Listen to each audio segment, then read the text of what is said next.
This is Temp 316, and well, I quit Roll20. Now, if you don't know, Roll20 is a kind of like a directory, kind of like a somewhat, kind of like a social media slash um forum for everything that involves Dungeons and Dragons and other role playing games. Um, so yeah, as you can see, I'm not bitter at all. Just look at the GIF, and that can tell you everything. No, but I want to make this clear early in the video that I did quit Roll20. Um, I am not bitter. I'm not bitter. Um, and I'm gonna tell you a little reasons why, and kind of where it started, and kind of where everything worked out. And so yeah.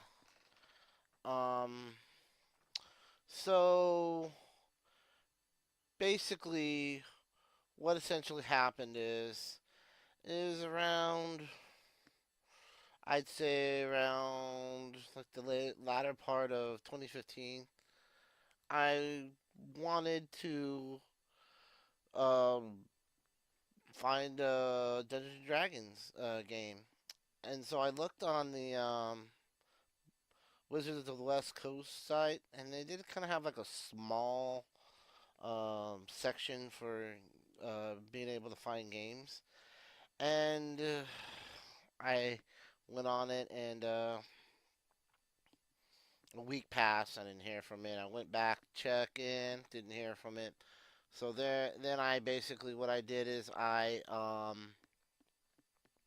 looked and see if there was anything else, and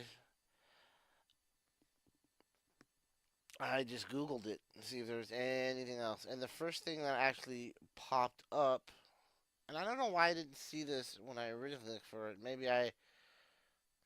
I don't know. Maybe I went to the specific site, or it doesn't matter. But first thing I saw was Roll20. Now it's a very like cool website. For the most part, it's easy to sign up, make a little small profile. You can work on it later. I think the hardest thing was to find a picture that was small enough to fit in. But other than that, I had no trouble signing up. It's a very good website. The forums are easy to use. There are people who will help you. There are people who are not rude. That if you approach in a respectful manner, they will help you. I found most of the time I really didn't find anybody who I would be considered what I'd consider being a dick or being rude. So for the most part, I didn't have too much difficulties talking with people. Chatting with people, on the forums.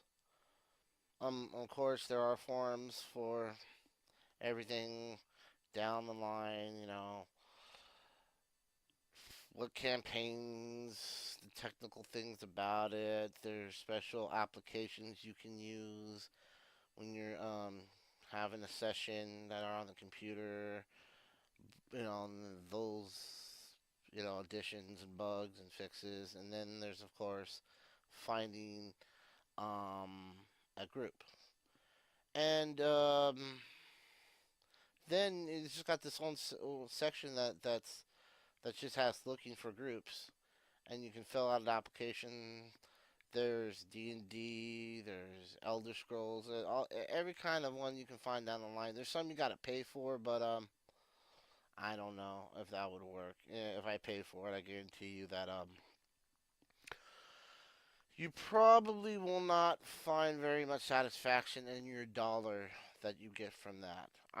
Because you still have to kind of search it out yourself. There's no guarantee. It's not like if you pay money and it says, pro, money only. that you will get into a session. So, I mean, as far as a website is concerned and how it's all structured, I'd actually give it like a 9 out of 10. Of course, there's no perfect website I've ever found. So, it doesn't deserve a 10, but a strong 9, definitely. Excuse me. Um, so yeah. Um, those are the positives.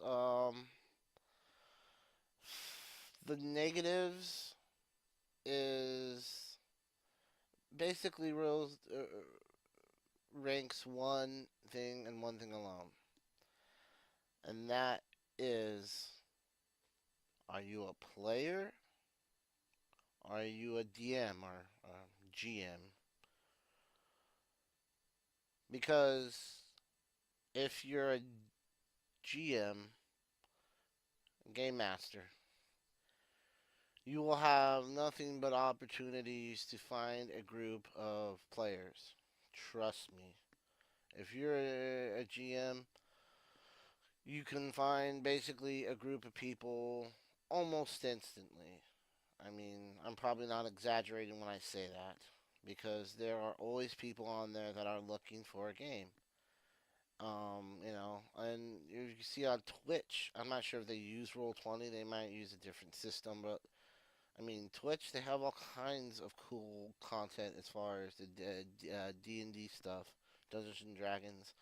So I'm sure they go from there. Maybe they know each other from before. They don't even use that system. The point is that there are many opportunities if you are a GM that you can basically um, find a group. That's not a problem at all. That's not an issue whatsoever. The problem lies if you are a player. Okay? If you're a player and you want to play in a session, it's very, very, very difficult to find a group. Now, sometimes you can go on the forum say, I'm looking for a group. Sometimes people will just come to you and just say, yeah, well, got a spot open, this, that, and the other. But you have to take into account that may not be the game that you want to play. It may be at a certain time where you're unable to do it, or like you're not a morning person, so they want to do it in the morning. They might come from a different country. A lot of different factors come in to play. And I'm sure the same is for a GM, but the deal is that you have to take those into consideration because if you're not a night person, you wake up in the morning and they're gonna want to do it at like 11 at night, and that's about the time you go to sleep. Well, you're SOL. If on the other hand, they want to do it in the morning because they either got a job, they come from a different country, and they have to do it in the morning or the relative like beginning of the afternoon. And that's something you have to accept or not play. There's a variety of factors, but the biggest one when it comes to a player is that there are more players than there are GMs. So the ratio is about, you know, I'd say going from GM to player, I'd say it's like 3 to like 20. You know what I mean? For every three the Dungeons and Dragons players or whatever, there are going to be 20 players that will want to be on in those groups. Now that's not a specific number. I'm just throwing it out there.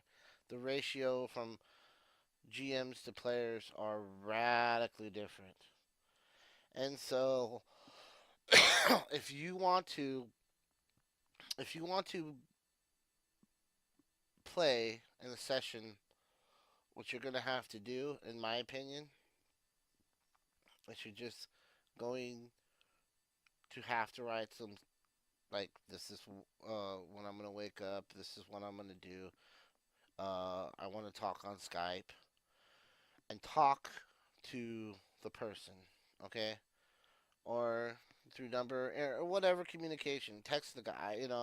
Just you have to get into that social contact, and that's the best way. Because if you're talking to a person, you're more likely to connect with that person, and that person will know your intentions are straightforward and good, and that you want to take it seriously, and that you want to play. Okay, if you don't do this, what is basically going to happen is it's going to go through like what I call text confusion, where basically you're communicating through words, and basically they don't get to see your facial expressions, the way you feel, how excited you are, and so they might not take you seriously, and so you might be skipped over. But basically, what happened to me is that I was on the site for about 3 years. I went to a lot of different people trying to look for um, a group, so we can do a campaign or whatever. And what I found is the number one barrier to my success in finding a group is communication. More specifically, the lack of communication on their part. Okay, I'm not a perfect person, and sometimes I did miss a couple of communications here and there. But I'd say about 80% of the time, I always responded very promptly, right away. Told them exactly with the information as far as they needed to know about me. And what ended up happening is that kind of started off good, and then the day after that, it broke down. The day after that, it was non-existent. I had a problem trying to find a group that catered to not only just like a straight out player, but someone that hasn't had a tremendous amount of experience. Now, I've been in 2 or 3 campaigns. I'm not certainly a stranger. I'm not a novice. I'd say I'm, an apprentice, a little bit higher. I have done stuff in D&D. I have been in campaigns. I have been in just like one-off stories. Some of those have broken up, mind you, or never was fully realized, but I did do that. And so I do know like the introductory stuff of uh, Dungeons and Dragons. But I think what most groups look for is experience. Now, with me, like, I know most about. I know things about Dungeons and Dragons, but with everybody, you have to clarify. You have to ask questions. You have to, you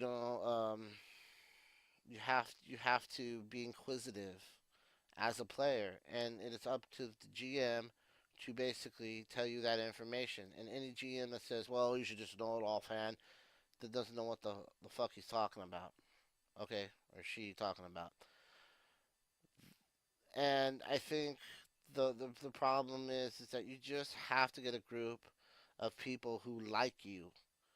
And if they don't like you, or they're kind of like cliquish and they only ask you every once in a while, and you kind of get a bad vibe from them, I would suggest not playing with them, because you're probably not going to have a good time.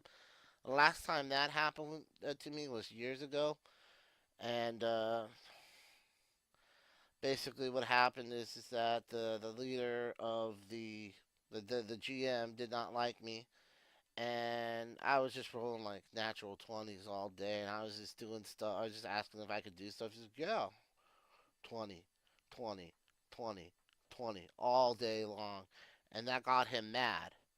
So he basically wrote me out of the campaign, and so yeah, um, but that's a whole other story. My point is that you really have to have good communication with the GM. I would suggest talking to him by voice in some way. If you can't do that, then I think that it's just never gonna happen. But yeah, like I said, the last time, the last, the last straw on the camel's back is that this, signed it up, looking for a group, blah blah blah. Guy calls me back. I talked to him, say I would be interested in being in your group, and he goes, okay, well, what do you? Because I told him I didn't want to talk on on on Skype or on Discord because I had both, and he said Discord. So we basically texted, which I should have insisted on Skype, but if I went on Skype, he'd probably just type anyway and say, "Well, I don't know if I want to talk to you yet" or something. But anyway, yeah. Basically, he wrote back and said, "Well, we can't use you right now. We're gonna use you next Thursday." So okay, next Thursday comes, and I didn't take it seriously because usually when they tell you that, it's like, "Oh, we can't use you. You're probably not gonna be used." That's happened before, so I didn't take it that seriously. But apparently he did write back, and I wrote back to him. And when I went back to him, he banned me from talking with him on Discord because I didn't know, like right then and there, that he wanted me to talk to him right then and there. It was several hours later, and apparently the person got mad and banned me for talking to him on Discord. So that was a shame, but that really what broke the camel's back after 3 years of bad communications, letdowns, basically optimism turning into, shattering disappointment. I quit Roll20. It did not work for me. For me, it did not work for. Now, I'm not the best communicator. I am shy in a few aspects. Maybe I could have been more outgoing, or maybe I have a personality that makes people nervous when they talk to me. I don't know what it is, but it just didn't work out for me. Now, that's not to say it's going to be the same for you. It probably will. It probably will work out for you just great. Or maybe it'll be less so. Or maybe you'll have an experience like me where you spent 3 years on that fucking thing and you get no results. But just keep in mind, if you're a player, you're going to have a hard time about it. If you're a GM, you're going to basically be assured if you try just a little harder than usual, that you will get a group because people are always looking for GMs. And so if that's the case, you are on easy street, my friend. Street. If you're a player, you're going to have a very difficult time. Unfortunately, on that side, or pretty much, I don't know, anywhere digitally that you can try to find Dungeons and Dragons or other role-playing games. Unfortunately, I hate to say it, but the player is kind of like the cockroach of, Dungeons and Dragons, and whatever analogy you want to use for the GM is better than a cockroach. I don't know, but they rule the roost there. But yeah, no, I just um wanted to tell you about my experience on Roll20 and how it didn't work out for me, but there is no ifs, ands, or buts about it. It is an excellent site, and it's got a lot of resources. And there are, I'm sure there's people that are not flaky like the ones that I've been to, and that will find the time and actually help you have a good experience, a great experience. Maybe where you even meet some friends, and you become a regular and kind of laugh at your time, going, "Oh, I used to be a peon on Roll20. Now I got all my buddies in my D&D group or my Star Trek role playing group or whatever the case may be. And I hope that's it. Of course, I don't want you to become a cliquish snob and reject anybody that's new. But the point is that if you can make it work out for yourself, more power to you. It just wasn't in the cards for me. But with that said, I wish the website Roll20 and everybody who plays on it nothing but the best in their future endeavors. And I hope they wish me the same, but I don't know if they do. Whatever the case, I wish them nothing but continuing success in the future. So yeah, um, I'm about done. I just wanted to tell you about that. So hopefully, some of my words will help you, and you'll have a more positive experience than the one I had. So thank you very much for listening. If you're interested, got the social media links down below. You can thumbs up my video if you would like, and subscribe if you so wish to do so. So thank you very much, everybody, and I will see you later. Peace out.